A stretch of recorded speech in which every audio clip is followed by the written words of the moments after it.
Have you ever heard of the darkest side of human nature? Imagine venturing into a remote forest and stumbling upon an abandoned church. Now, imagine that during the night, a religious chant rises until it attempts to reach you. How would you react? I grew up in Ohio in the 70s. My childhood friend Joe lived on a farm that bordered a large woods, and we would spend every weekend there. When we were in high school, we decided to walk along the train tracks in the countryside. Obviously, we knew it was dangerous and probably illegal, but we were kids, having fun, and the rest didn't matter. Nothing bad ever happened. We enjoyed it so much that we did it several times and never encountered any problems. After high school, Joe and I went our separate ways, leaving home, but we always stayed in touch. In the mid-90s, we were both in town for about a week. We spent time with family during the day, and at night, we went out for drinks at a bar, or sat outside Joe's house reminiscing about the old days. Nostalgia and beer are a powerful mix, so we soon decided to take a day to walk the trails, camp for a night, and then head home in the morning. My wife dropped us off outside our hometown the next day, even though she thought it was a completely crazy idea. Joe suggested that instead of following the usual route, we take the opposite direction just to be adventurous. We knew the area well, we had a map, so I agreed. The day went well. We found a bridge, smoked a joint, and then moved on. Before nightfall, we chose a spot to camp.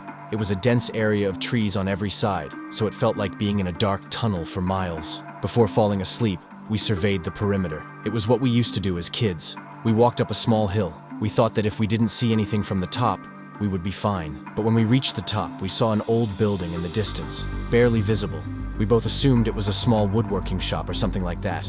It was all quiet, no movement, no light. We decided to approach it a bit, just to be sure. We descended slowly, and when we got closer to the building, we saw that it wasn't a small woodworking shop, but an old decrepit church. It looked abandoned for years.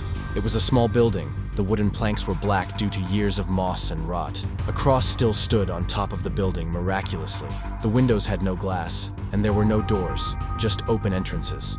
We got close enough to see that inside, there were rows of pews and a tiny altar. There was no sign of anyone else, no footprint, no path. It was an abandoned church. We immediately returned to the chosen campsite, but we were very uneasy. Night fell, and as we chatted, we began to hear something from the direction of the church. It sounded like a hymn. The singing continued for another 2 minutes. Eventually, we decided to climb the hill to see if we could figure out where it was coming from. We still knew how to move silently in the woods. It was second nature to us, but it was almost pitch black. When we reached the top, we saw a light in the distance. It was coming from the church, and the singing was coming from inside. The light seemed to be from candles by the way it flickered, and although we tried, we couldn't understand what was being sung. It sounded like church music, but perhaps in another language. We looked to see who was inside, but we only saw indistinct shadows.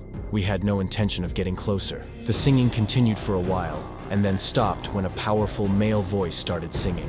This voice really scared me. It sounded like a prophet from the Old Testament, but we couldn't understand a single word. Eventually, the voice said something, and then all the other voices responded by singing. Then, everyone started a long moan.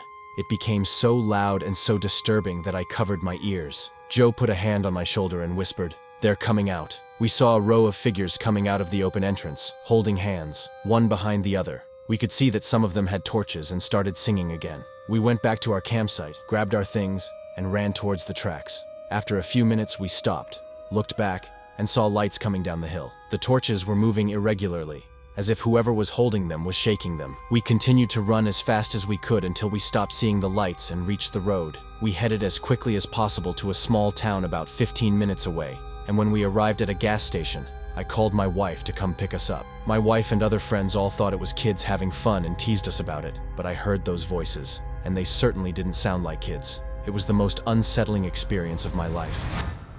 But what was really hiding behind that nightmare in the woods?